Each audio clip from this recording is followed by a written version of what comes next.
Yesterday, Barry Calpino of Kraft used the term positive discontent as a way of describing the kind of energy that is used to improve a situation. Well, our next speaker, Poppy King, is probably one of the earliest practitioners of positive discontent. When she was a teenager, she started a business because she couldn't find the lipstick that suited her. Since then, she's become a marketer for corporate America with prescriptives. She started a business in Australia, her home, and also in New York.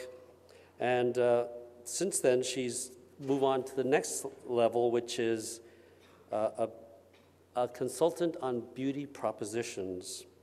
And I've asked her, what's a beauty proposition? I'm not really clear I understand that because I was stumped. And what she said is that you take a channel that wasn't previously used for beauty products, and then you incorporate the beauty products. Clients like Kate Spade, like QVS, like Target. She takes the assets of the brand. She then applies the relevant aspects of it to the beauty customer, and then she finds an emotional connection. And then from there, she works on the product development, on the marketing, on the customer engagement, and you have a new business. Poppy is also a practitioner of Bikram yoga, which is called hot yoga, and she uses that as a metaphor for her business and entrepreneurship, and it also helps problem solve. If you've ever done yoga and you're in a very difficult asana or a pose, you don't back out of it, you breathe into it until you find a solution, i.e. comfort.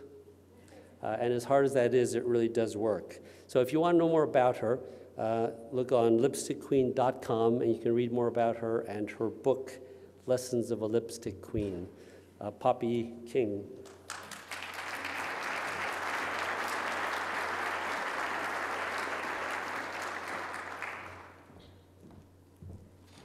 Well, thank you. Ooh, almost fell down. Thank you so much for that introduction. I know I have a very complicated, very complicated CV, so thank you very much for taking that on, and thank you everyone, and especially to the students who I met, a lot of you last year, so great to be here again, and it's because of you that I'm back, because I started talking to you guys about entrepreneurship, and then Soyen grabbed me and said, we have to have you speak at the retail conference, so thank you everyone. And yeah, I wish I'd known that term positive discontent before, because it was a much better way of explaining why I got expelled from school when I was 12. Which I did. I actually got expelled from, I'm from Australia originally, that's the accent, but I've lived in New York for 10 years now, so I was telling someone last night that I find it very difficult when people say, where are you from, to really think now which country has really formed the basis of who I am now, and I'm still figuring that one out. Yes, but I got expelled from school when I was 12 for being too different and not fitting in. So I wish I would have known about the positive, saying, no, it was just positive discontent. So, and thank you, Bob, for your talk this morning. I didn't raise my hand about having a pet, because in lieu of pets, I've had small businesses. So let me tell you, those small businesses are very, very, very demanding as well. So to just sort of try and explain what I'm doing, I have started 2 lipstick brands in my life. The first one in Australia when I was 18, which I had for 10 years.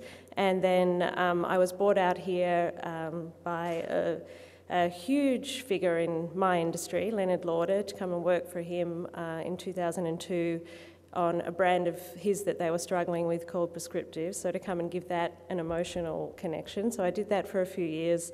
The corporate world, being embedded in the corporate world, was really not the right fit for me. So I left the Estee Lauder companies, I wrote a book about entrepreneurship, and then I restarted my own lipstick brand, this time based in New York, called Lipstick Queen, which I sold last year. I'm still creative director, and that's what I mean about a complicated set. How long have we got? And I sold that brand because I've started to work on other people's brands. I finally figured out that it doesn't work for me to be embedded in a corporation, But there's a win-win situation between me and corporations where I can look at what they're doing if they're interested in going into beauty, have a look at what assets they have in their brand, and as you may have heard yesterday, even in hardware I was making a connection. I see the world like a Rorschach test in beauty. Every shape you give me, I can see a beauty proposition in it. Look at their brand, look at the assets they have, and make them relevant to a beauty company. Because a lot of brands and a lot of retailers over the years, it's kind of like a revolving cycle. They look for growth, they think, okay, let's do beauty.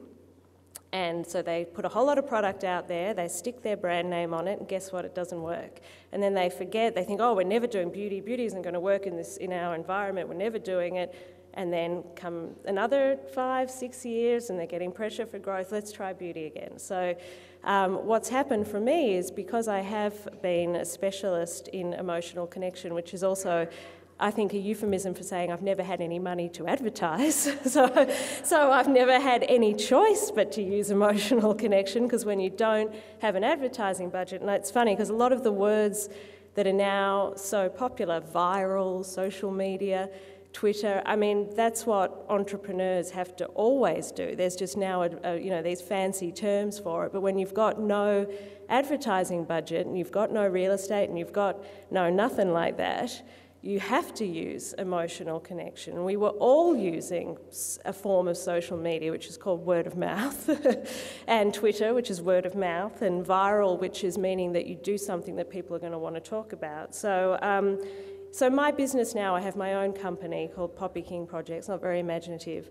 I don't pitch for business because people only come to me if they want to do something differently, because I realise that trying to convince people to do things differently, thank you to my headmistress, it doesn't really work. People have to want to change. There's a very funny joke that I think is so apropos, and it's how many psychiatrists does it take to change a light bulb?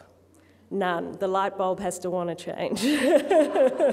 So anyway, so that's my philosophy in sort of taking on clients. But let me get to the point, because I am known, and please, Kim, tell me when I'm running over, because I don't practice this stuff. So, so emotional connection. So as I said, I really, in my 20 years now in the cosmetic industry, it's literally 20 years since I launched my first brand in 1992.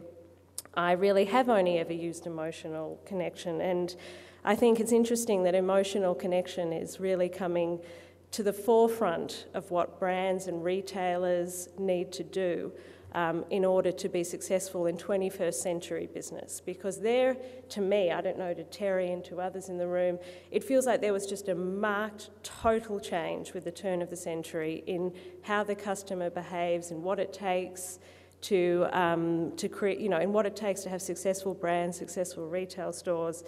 And I find it interesting, for those of you who read fashion magazines and all the rest, you'll see that lipstick is back. Lipstick as a product actually almost went the way of the Sony Walkman. It really did. It could have been all those dinosaurs we saw yesterday in the craft presentation. I'm sure there are many of you younger women out there who may never have even grown up wearing lipstick or trying lipstick. It's been lip gloss for so long, and lipstick is definitely back. And I find it interesting that it's back at a time when everybody's talking in business about emotional connection. And, being a female in business, we're often we were told towards the end of the 20th century, to not be emotional, that you can't be emotional in business, that emotions have no place in business. And I think now it's the men are starting to realise that emotions, when used wisely, do have a huge place in business. And I also think it relates to lipstick being back. I actually did an interview for the Wall Street Journal. Funnily enough, they didn't print this quote, but they said, why do you think lipstick is back? And I said, I think because men messed up the economy. and women are putting their lipstick back on, taking the driver's seat and saying, get in the passenger side. You careened it into a wall, now listen to us, but the Wall Street Journal didn't seem to think. But it truly is the reason why I think lipstick is back, is because you guys crashed the car, and so we've got to now get into the driver's seat a little bit more. And whether that is literally women or women's traits, what we're traditionally known for, which is nurture, emotion, being able to walk and chew gum at the same time. Anyway, I won't, but you know, being able to do lots of different things, etc. So I think women's traits have definitely come to the forefront in what it takes in 21st century business. So one of the reasons why I got into my first lipstick business is definitely positive discontent. When an emotional connection. I finished high school. I've never been to college, but I finished high school at 18 in Australia.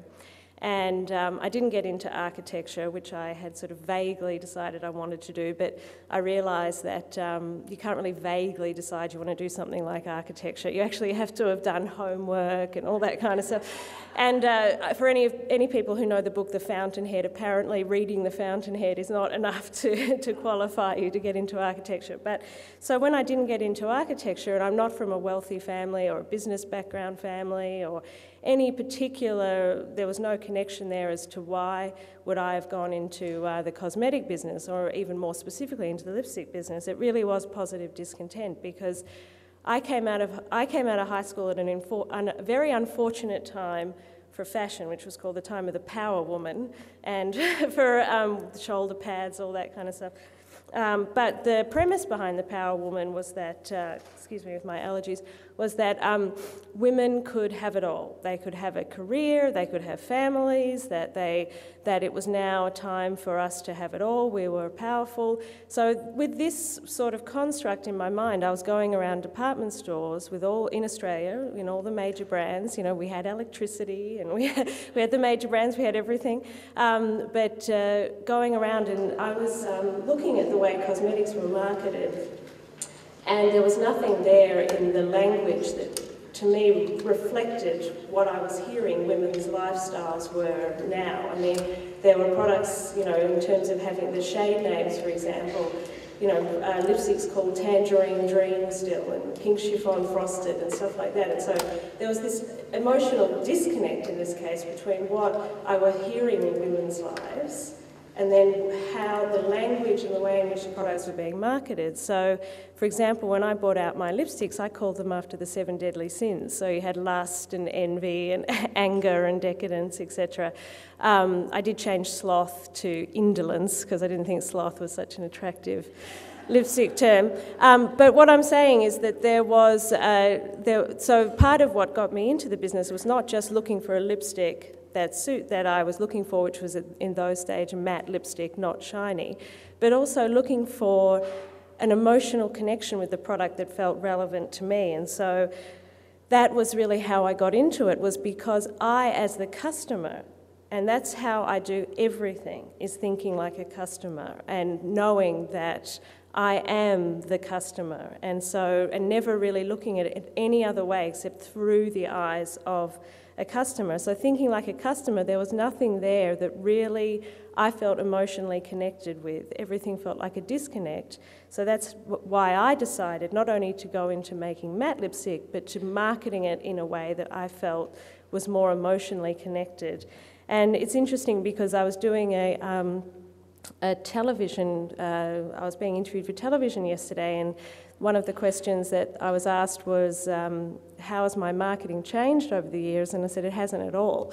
And that's the truth, is that that is the way I do absolutely everything, is customer backwards. And I can remember, you know, being at a big corporation and listening to the product development people telling me, you know, something that was going to be really big, and they'd found this thing and it was going to be, you know, it's going to be so popular and women were going to love it and all this kind of stuff. And I listened to them and listened to what they were talking about. And at the end, not even in a precocious way, I said, have you ever spoken to a customer? Because that doesn't sound to me like something that, you know, in the 10,000 customers, whatever, over the year that I've spoken to, that doesn't sound to me like something that they organically actually want. I think we're going to have to spend a lot of money trying to convince them that they want that, because I've never really heard that request spontaneously. So I always, you know, work backwards from what the customer wants, because the customer is really my boss and all our boss at the end of the day. And I often get, whenever I do store appearances or that kind of stuff, and I'm not talking fancy Sarah Jessica Parker style rope ladder, rope line. I mean, I have real store appearances where a lot of people don't know who I am, showing them where the restrooms are, that kind of stuff, but you really get a raw experience. Whenever people say to me, oh, gee, you're so great with the customer and you took so much time and you did this and it's so nice, we say, no, I'm not being nice. I mean, okay, it's nice, but that's my boss. Like if you're going into a room with your boss, I mean, you listen, you treat, you listen, you take it seriously. Every single customer is our boss. That's who pays. I love my shoes and handbags. I love that's who pays for what we do is our customer. So it's not a nice to do, it's an essential. That customer, every single one of them is your boss. And it can be hard because, customers are always right. They're not always necessarily nice or smart or particularly sane, but they are always right because their experience is their experience and their experience, if they've had it, is right. So anyway, what is an emotional connection? So I think an emotional connection, and to me, as I'm now old enough and have been in business long enough to see different phases and different boom and bust cycles, one thing really stands to mind to me is that in times when the economy is in a difficult time, you need to appeal to people's imagination instead of their aspiration. I think customers go through there are times when they're motivated by aspiration and times when they're motivated by imagination. And in the good times, when times are really affluent, everybody wants to keep up with the Joneses, so to speak. It's aspiration, And then I think in hard times, everybody wants to keep their spirit alive. It sort of shifts off, I want to keep up with what everyone else is doing, to I want to keep my spirit in me alive through this time. And that's really what emotional connection is looking at your customer not as somebody who's, not through their behaviour, but through their spirit, because that's really what you need in a time when we really have to be convinced to part with money to buy something, is it has to be something to do with the spirit. And it's interesting because you see up here I've got Lipstick Queen, and which is my brand, the one that I sold, but I still do all the product for. And I find it difficult because people say, you're the Lipstick Queen, and it's not that at all. When you actually read my packaging, it says, about the product, and it says from a Lipstick Queen. And what I mean by Lipstick Queen is that's a spirit. You can be a lipstick queen without even wearing lipstick, so there you go, guys. You too can be a lipstick queen without wearing... But what I mean by, and the reason why I say a lipstick queen is I'm not designating myself as the lipstick queen. I'm saying that a lipstick queen is a spirit, it's a mindset, it's a mood, and that's what I try to put into my products, and that's really about appealing to the spirit of your customer and the spirit of what is enhancing their experience. So when it comes to emotional connection and branding and retail, the ultimate emotional connection is marriage. So I have a little sort of, this is a way that I remind myself of how to really effectively work with emotional connection, and it's taking that old marriage poem, something old, something new, something borrowed, something blue, but turning that into what to do with your customer and developing an emotional connection. And here's what I think you need to do, and that is something simple, something true, something consistent, and something with a point of view.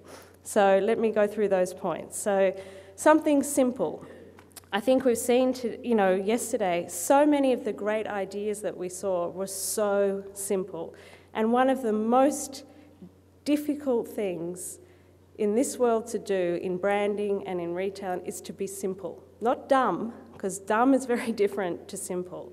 Simple is being able to see very clearly and take a very clear concept. And again, yesterday I was so impressed with that hippo example that was given of where the Indian snack manufacturer realised that their customers were now empowered with this tool of being able to tell them where their inventory wasn't. I mean, that was so simple, yet so brilliant, you know, and I think simple is going to become even more and more important. And I was watching the presentation early in the morning yesterday about all the technology and this omni-channel and all this kind of stuff. And to me, you know, I feel that that looks like something that has the potential to overheat and just get way, way, way too overcomplicated, too much going on. And I think simple is going to become a kind of new premium as we go further and further and get more and more and more invested in technology. I actually think simplicity is going to become extremely attractive, and it doesn't mean not using technology, but it just means using it wisely and not just for technology's sake, because as I said before, to be simple is being really smart. And then in something true, so something simple, something true, authenticity is really the new luxury. When something is true and authentic, that really is a luxury. That's what customers are looking for, is the authenticity. And they're willing to pay the price if it's an expensive authenticity, or they're willing to make that commitment to something if it's authentic or if it's true. And I think that when we saw that other video about the Dollar Shave Club, or etc., you know, yes, it was very funny, but what was so fantastic about it was how true it was. When he said that thing about, you know, you pay $20 for a razor and 19 goes to Kobe Bryant or whatever. I'm amazed I even know that name, but not sporty. You know, we laughed, but also it struck a chord because it's true. Like, why are we paying those dollars for, you know, when really most of it is going to marketing or advertising? And so the truth, when done, the truth is very compelling. And certainly in my industry, I think a lot of the major companies really underestimate consumers' ability to handle the truth. I sound like Jack Nicholson now from that movie. But, you know, really, the truth is something that we as consumers and customers are looking for. It doesn't mean that you have to take the fun out of anything or the whimsy or any of the imagination out of it, but there has to be truth in it. That really is one of the most motivating factors to buy something, is the truth of it, the authenticity of it, and delivering on a promise. And I know, you know, for me, this is a big area that I have a lot of trouble with my own industry about, is that in terms of delivering on a promise, you don't have to pretend that you're going to do a whole lot of stuff. Women can handle it. If you say, look, this cream isn't going to clean your carpet and get the kids to school and do all, it's just going to make your skin feel better, you know. So I think truth is also going to become more of a premium as we go into a more complex consumer world as well. And then something consistent, so something simple, something true, something consistent. And one of the things, you know, people always ask me about, like, what have been some of the biggest surprises about, other than my entire career, which has been a big surprise, but, you know, along the way. And one of the things that I think constantly surprises me is the amount of repetition that it takes to really become known for something, or to really reach and become connected with a brand, a store, a retail, in the consumer's mind. Like, repetition, I think, is to branding what location is to real estate. Like, it's repetition, repetition, repetition. And that doesn't mean about being boring. It's the consistency. You know, a lot of the times, and we can talk to ourselves in boardrooms, etc., in marketing rooms, and think, you know, this is what we need to do next. You know, when really the fact is we might be bored with what we're doing, but the customer, that doesn't mean the customer is. You know, that repetition, when used properly, is one of the biggest assets you can have, is being consistent with your brand, being consistent with what you're doing, and building from a consistent core rather than just, you know, trying to move all the time, chasing the customer. being consistent with what you're putting out there and then listening to the customer's experience with it. And then finally, something with a point of view. So you've got something simple, something true, something consistent, and something with a point of view. And that is that you really have to stand for something now. In this market, it's not, you can't just throw jelly at a wall and see what sticks. You have to stand for something. And standing for something means that, there might be people who aren't going to be attracted to what you stand for. But there is no choice anymore. You have to stand for something, and you have to have the courage to do that. And it doesn't have to be something that is standing for something to do with social causes, unless it's true. Again, it's got to be connected with the truth. Like, for example, in my business, my lipstick business, I've gone through different phases where at times retailers have really understood why I'm just doing lipstick, and other times they have wanted me to do full line of, beauty products because nobody else just does lipstick. But I've stood for that the whole way along. It's been sometimes retailers are really fixated on footprint and real estate, etc., in the store, and my brand has not been of interest. Other times there are other phases where they're fixated on productivity, in which case I've got low amount of SKUs, so higher productivity. So I've stood for that the whole way along, because that's my point of view, that I, in the brands that I develop, not the brands I work for, that I'm about lipstick, and I'm about dismantling many of the myths around lipstick, about looking at it as its own product versus something in amongst other cosmetics, because lipstick is not corrective, it's a very different type of product, etc., etc. So I've missed out on opportunities along the way, but equally I've developed the credibility with my customer that has created a loyalty, because I've always stood for that, even whether it's been fashionable or not, because that is my truth and my consistency, and it is my point of view when it comes to that particular product. So in closing, because yes, I know Kim's keeping me on track, so I just wanted to say that really the truth is that in retail, everything we do at the end of the day, we're doing it for human beings. We still are human beings, and every form of decision we make is coming from the human condition. So in terms of like the emotional connection, of course that's what we need to be doing in business. We need to be making that emotional connection, because we aren't robots. We're not marketing it to robots, we're marketing to human beings.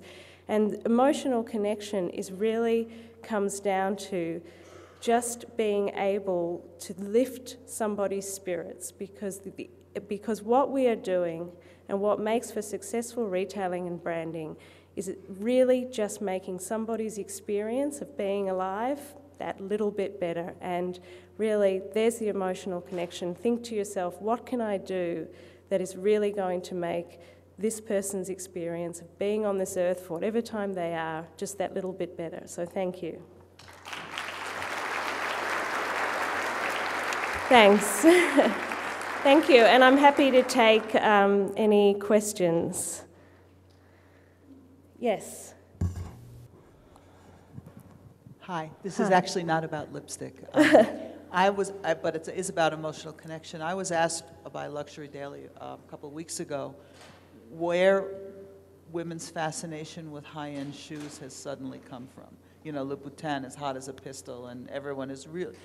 Kim Kardashian made a bunch of money with Shoe Dazzle, where they were selling shoes once a month. So is that the same as lipstick, do you think? I mean, what do you think the emotional charge is around high-end, high-heel shoes lately? I think, there's certain iconography in being female. There's shoes, handbags, makeup. And I think what it's about, I don't think they're things that are ever, I think the fascination is always there. It's just they go through phases where it's picked up on by media, by entertainment, but the fascination is always there. I mean, women and adornment, any form of adornment, I just think during times when people are looking at what's working, they're really having to look at what is selling. the media get fixated on it, but I think if you look at it the whole way through, women are always, just like men are always fascinated with sports cars. It's related to our highest hopes about our experience of being female. Any other questions? No? None? Okay, thank you.